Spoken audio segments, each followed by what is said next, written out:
Hello, my sexy muffins, and welcome back to another video.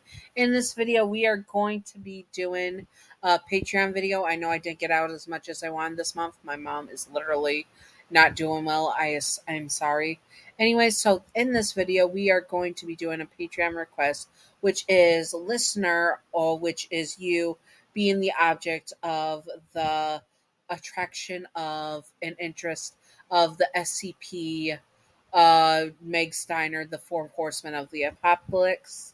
So let's get on to this. First off, the artwork in this was made by Gav. Thank you, Gav, for letting me use this artwork. And also, I hope that you all are having a great season.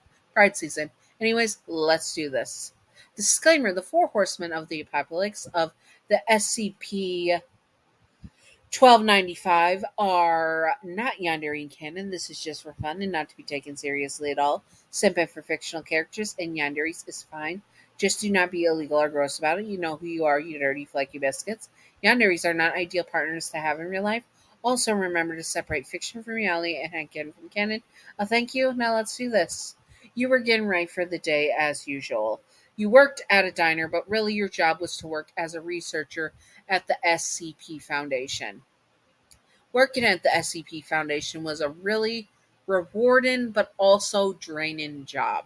You got recruited after you came across an anomaly, went undercover to help an SCP researcher deal with it, and then got recruited to be an SCP researcher yourself. You have met so many interesting people and have done so many heroic things, never thinking by the public, because you unalive in the shadows so that others can live in the lights. And it was something you were proud to do. Of course, your latest assignments that you've been working on for the last few months was Meg's Diner SCP 1295, where you would spend the day working at the diner for the Four Horsemen of the Apocalypse that came to the diner to spend the day because they accidentally came to Earth too early when war thought that a nuke going off was the end of days. So now it was just 60 years later, and they spent every single day at Meg's Good Eden. And for the last redacted decades, that the SCP Foundation has been monitoring them and running Meg's Good Eden, and you were finally made a researcher on this team and head researcher. The promotion was good, but really all you had to do was your undercover skills of getting closer to the Four Horsemen of the Apocalypse. Unaware to you, the Four Horsemen of the Apocalypse had become obsessed with you, and you had no idea what you have gotten into. You got ready for the day and made your way to the diner. As usual, Warren was sitting at the table waiting for his order. In the last month, he has refused to be waited on anyone but you. So you had to come here every day, even on days you would have a day off. But you didn't question it because as a researcher, you never really get a day off unless it's mandatory vacation time by Dr. Glass. Anyways, so you worked here, and if you didn't want to work here, you did not want to think what would upset them, since War has gotten so used to you that he refused to be has his order taken by anyone else. Good morning, Warren, you tell him as you take out your notepad and pen. What can I get you? Start you off with black coffee as usual? You ask him, a smile on your face. Oh, that would be great, sugar, he says. Black coffee and maybe some toast to start off, he says. You smile at him and nod your head. Of course, I'll get that right away. Are you going to be waiting for your friends, or is it just you today, you ask, trying to act casual. As usual, it's my friends are coming, they're just running a bit late. It was 9 o'clock, which means that the anomalous effects that the three would be having was taking effect. Hugh sighed and looked at the guards that were placed as waiters and busboys. You hoped that nothing would go wrong. You go and pour him a fresh pot of coffee and then head to the table. You had to make sure that they were happy. You were worried what would happen if anything happened and they did not, well, if that could possibly end the world, is what you thought in your head, but you didn't know that for sure. Next came in Frederick, or Famine. Famine and Frederick are the same in one, and he loved the food here. He could not get enough of it. Honestly, you did not know how he paid for his bill every single time with how much food he ate and the hours that he was here. It was ridiculous. You came over, set down Warren's coffee, and then turned to Frederick. Good morning, Frederick. How about I start you off with some coffee as usual? Oh, I would like some coffee and some milk and some tea, he said. You nodded your head, writing them down. What else? You tell him, a smile on your face as usual. You could fake the smile for hours on end. I would like some pancakes, bacon, eggs, sausage, the usual, he says. Maybe you throw in some hash browns this time, he says as he looks over the menu. Of course, feeling adventurous, you say, and write it all down. I'll get that in and I'll get your coffee right away. Warren, your toast will be out in a second as well. Thank you, sugar, he says, and you walk away. You put too much work on her, Warren says, as Frederick looked at your bottom as you walked away. Oh, come on, Warren. You know she is a beautiful woman, and also the more she waits on us, the more she's away from everyone else that could get their mitts on her.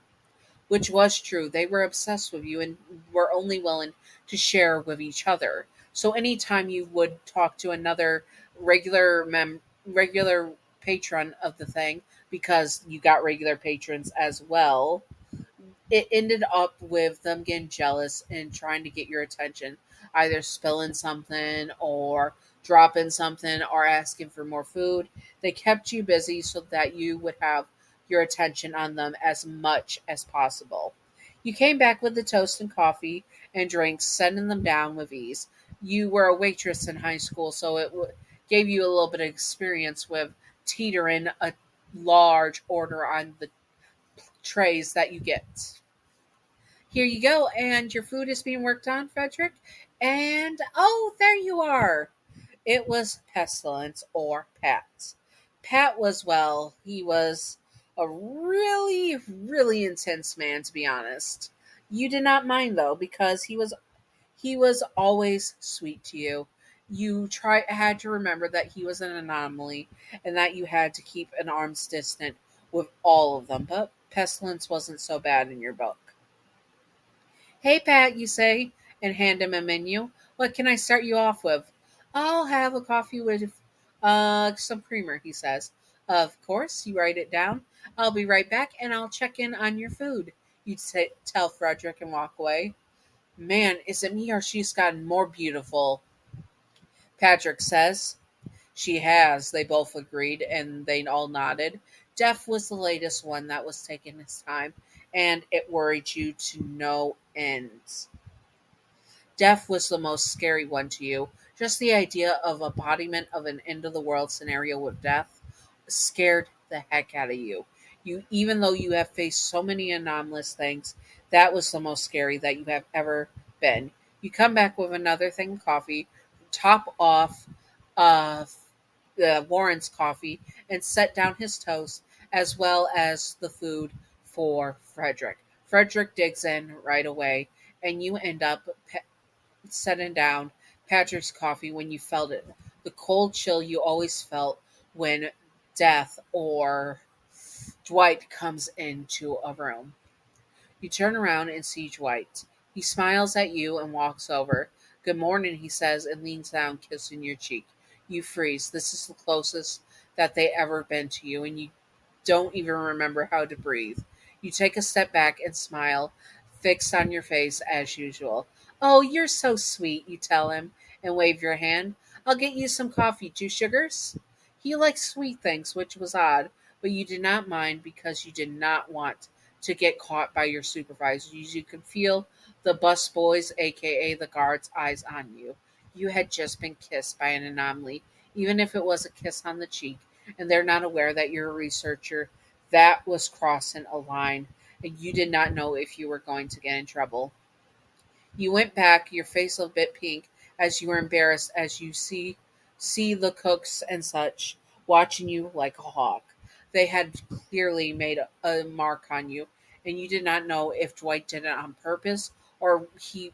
Why would he do that? Is all you can think to yourself as you grip the counter and then pour his coffee and go out to take the rest of their order.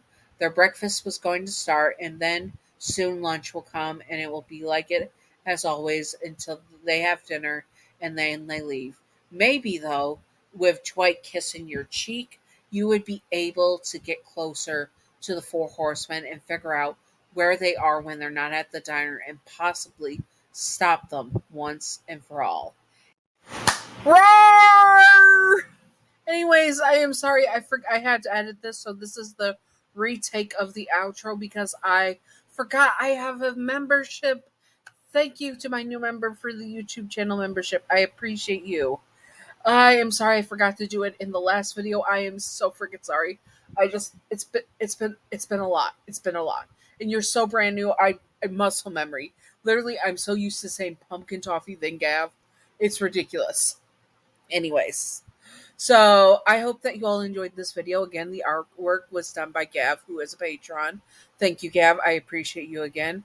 And if you want to see more of this or a part 2, comment below. But also, if my patrons or memberships want to see it, missed. If there's anything you want to see, you're in the highest tier on YouTube, so you can actually request various ideas, and if they follow the rules and I'm able to do them, I will put priority of doing them ahead of the other stuff as well, because that will be stuff I can do. Like if I don't know the characters, it'll take some time, obviously, but I will research characters as well if that is something you like, as long as they follow the rules. Anyways, also same with Smash and Pass videos, reactions, all that, just anything you want. I'll try my best. Now, Patreon outro and membership outro. First up, my newest membership for the YouTube memberships and the YouTube royalty memberships. To my royalty muffin, thank you, Miss, for being my first membership on YouTube. I appreciate it. You are wonderful, beautiful, stunning, gorgeous. You are a gorgeous man. I appreciate you. Thank you so much, my handsome man. Mwah. Anyways, and thank you, Pumpkin Toffee, for being my newest patron. You're wonderful, beautiful, stunning, gorgeous. Thank you, Pumpkin Toffee. I appreciate you. And thank you, Gav, for being my first and original patron, or just the first of everything of all time. And let me use the art. It's amazing. It's helped so much.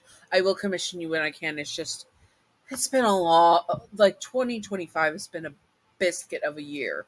Anyways, I hope that you all enjoyed this. If you would like to see more, comment below what you would like to see, and I will do my best to do it as usual. But also, the patrons and the members for the channel get priority for various stuff, priority commenting, all that stuff. So, also, if you are hearing this, my wonderful, beautiful pumpkin toffee, you're allowed to ask for one. But if you don't, I got ones lined up that is Red Dead Redemption, which you prefer, so I will do that. Anyways, I hope that you all enjoyed. Happy Pride season and stay sexy, all my sexy muffins. Bye bye.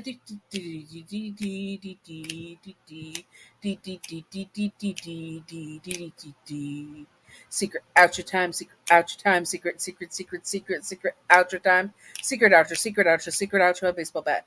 Welcome to the secret outro, and the secret outro question of the day is: would you want to be in a 5-way relationship with the Four Horsemen of the Apocalypse, SCP style? Honestly, I love older men. I probably have some daddy issues. I would smash all 4 of them and be in a relationship with them. Hands down, 100%. Anyways, I hope that you all enjoyed and stay sexy, all my sexy muffins. Happy Pride season. Bye-bye.